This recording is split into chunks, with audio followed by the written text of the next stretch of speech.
My name, loosely translated, is Sky Dancer Louise Bernice Halfe.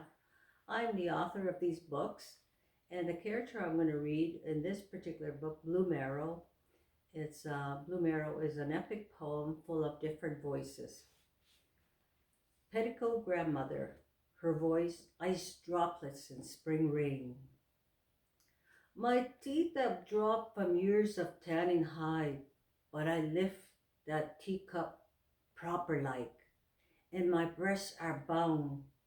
I know the fiddle dance, my petticoat a wind behind my steps. In the outskirts of this village, I watch my brother's sons with the horses covered wagons. Madame sits by the man who shares my bed, her bonnet flying. Flaming cheeks, rabbit-stained lips by his side. I will not have a thing like that inside my body, she said when I asked her when my relative was to be born.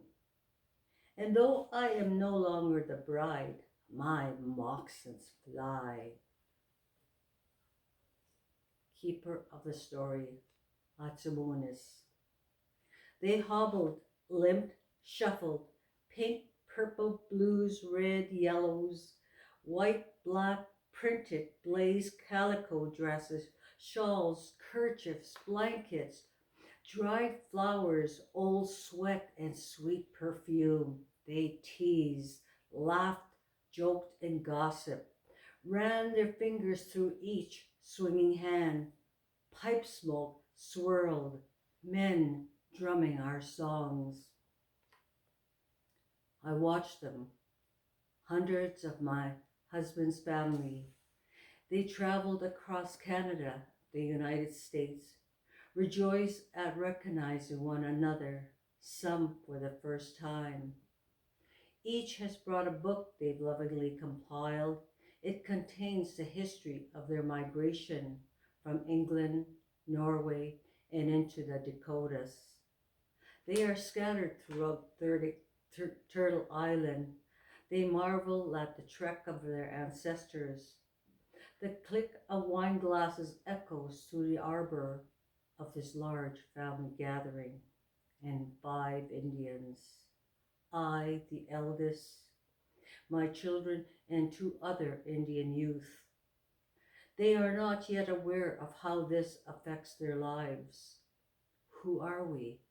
Adopted, I gather inward. How many of my relatives were cattled onto the reservation during the settlement? How much of my people's blood was spilled for this migration? Laughter and wonder as fingers move across the atlas. This is where great-granddad Arnie crossed on the barge. This is where great-granddad traveled and preached the law of the land, where his wife Isabel taught the little savages to read. My lips are tight from stretching when my small family is introduced alongside the large extended family. Later, driving home, I weave a story for my children, how their great-grandma rode side-saddled, weaving her 22 in the air to scare those relatives away. I tell them how my relatives lived around the fort, starving and freezing, waiting for diluted spirits and handouts from my husband's family. I tell them how their little children died in small box blankets. My breath won't come out anymore. I stare at the wheat fields. And that was one story from Blue Marrow. And I'm going to skip to the other epic poem, which is The Crooked Good. This one is called A Trek. Through the coat of winter, backpack heavy, we watch the flare, our mittened thumbs clenched. I've sat at my grandfather's sled going into midnight mass, in hay and layers of blankets. Stars laughed as the horses plowed, bells shattered the snow. The reserve and the Alberta borders were all I knew. Wrapped in wool, beloved and I were going east. In the mountains we were otters sliding on one another in the White Rabbit River's April thaw. His skin bone white, mine mud river. After I'd warmed from miles of exhausted cold, a night's sleep on boughs, my beloved wiped my frozen face, murmuring soon we'd be through Toronto. I faced the traffic west, determined to return to Ribwoman. In a tarp-covered kitchen, Wapistaguan explained in Cree the giving away of his youngest to this grey-eyed stranger, I, his translator. I waited in a cafe of my beloved's hometown. He'd be back to pick me up, he said, if all went well. I am the giveaway, a daughter of the country in a mountain marriage. Voices wailed deep inside. Love, no matter how deep, has its penalties.